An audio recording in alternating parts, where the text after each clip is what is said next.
जी दोस्तों,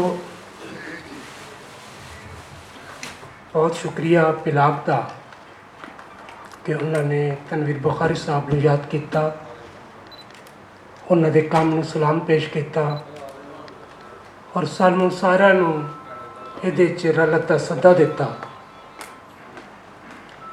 तनवीर बुखारी साहब बहुत अच्छे शायर, बाकमाल गुफ्तगू करने वाले और बहुत बड़े स्कॉलर सन।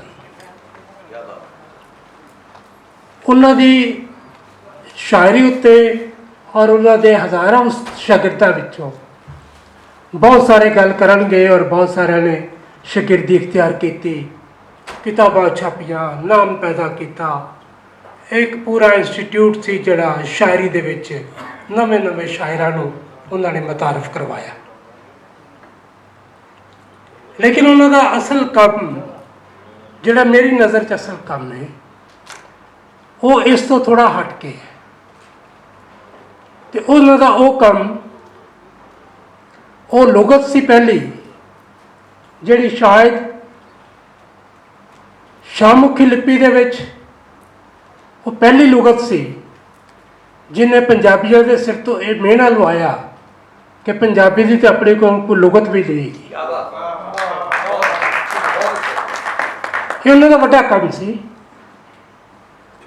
भावें उन्होंने उस बिहार की वड्डी बहुत बड़ा काम नहीं सी, लेकिन इस हवाले वाले बहुत बड़ा काम सी कि उन्होंने साढ़े सिर ते जिहड़ा एक मेहना सी उन्होंने खत्म किया। उन्होंने दूसरा बड़ा काम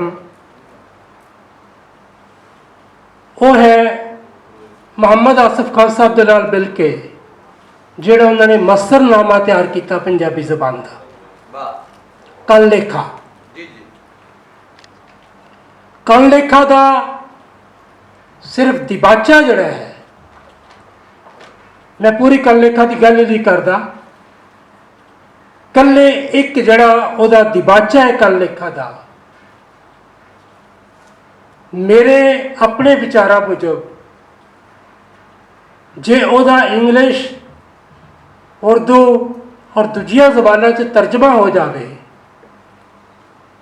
तो वो एक एडी वड्डी दस्तावेज़ है मस्तर के हवाले नाल कि ये दोवें बंदे जिहड़े ने मुहम्मद आसिफ खान साहब और बुखारी साहब ये दुनिया के बड़े आलमा दे विच शुमार हों।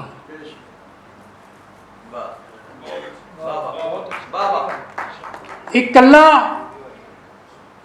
उन्हों का दिबाचा जड़ा है वो सिर्फ उन्होंने ये नहीं दसिया कि साढ़े बस्तर जड़े ने वो दूजे नालों वखरे ने, बल्कि उन्होंने हर जबान दे गणवाए ने कि किहड़ी जबान दे विच किन्ने किन्ने मस्तर ने और असी 2500 मस्तर दे मालक हाँ।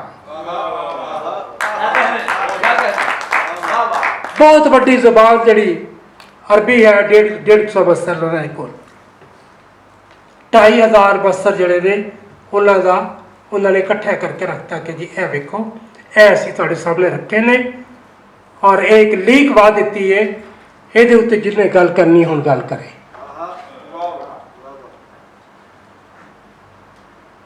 मस्तर वो बड़ी चीज़ है जिहदे चों जबान फुटती है।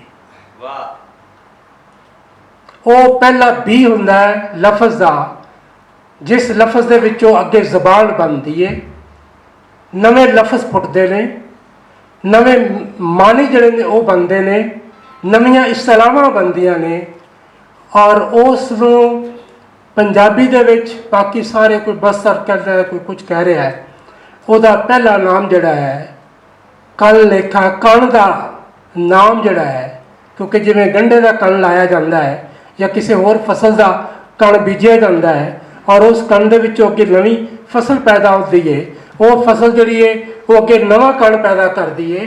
सो उसका नाम उन्होंने कण लेखा रखा, लिखत का कण, लिखत का कण। इत्थे साडे आसिफ खान साहब ने मिसाल दी है कि एक बहुत बड़े उन्होंने कहा कि एक बहुत बड़े लिखारी, लेकिन मैं भी एक कहना कि ਸਾਡੇ ਬਹੁਤ ਵੱਡੇ ਵੱਡੇ ਲਿਖਾਰੀ ਜਿਹੜੇ ਨੇ ਉਹ ਆਪਣੀਆਂ ਕਿਤਾਬਾਂ ਦੇ ਅੰਦਰ ਜ਼ਿਆਦਾ ਤੋਂ ਜ਼ਿਆਦਾ 100 150 50 ਮਸਤਰ ਇਸਤੇਮਾਲ ਕਰ ਲੈਂਦੇ ਨੇ ਜਿਹੜੇ ਪੰਜਾਬੀ ਦੇ ਮਸਤਰ, ਬਾਕੀ ਕੋਈ ਨਹੀਂ ਕਰਦਾ। ਕਿਉਂ? ਇਸ ਵਾਸਤੇ ਨਹੀਂ ਕਰਦੇ ਕਿ ਉਹਨਾਂ ਦੀ ਜ਼ਬਾਨ ਨੂੰ ਸਰਕਾਰੀ ਦਰਬਾਰੇ ਛੱਡ ਕੇ ਸਕੂਲਾਂ ਤੱਕ ਦਾ ਦਾਖਲਾ ਮਮਨੂ ਹੈ। ਜਦੋਂ ਉੱਥੇ ਮਮਨੂ ਹੈ ਤੇ ਫਿਰ ਨਵੇਂ ਕਣ ਕਿੱਥੋਂ ਪੈਦਾ ਹੋਣਗੇ, ਨਵੇਂ ਬੁਖਾਰੀ ਕਿੱਥੋਂ ਜੰਮਣਗੇ, ਨਵਾਂ ਮੁਹੰਮਦ ਆਸਫਾ ਕਿੱਥੋਂ ਆਏਗਾ?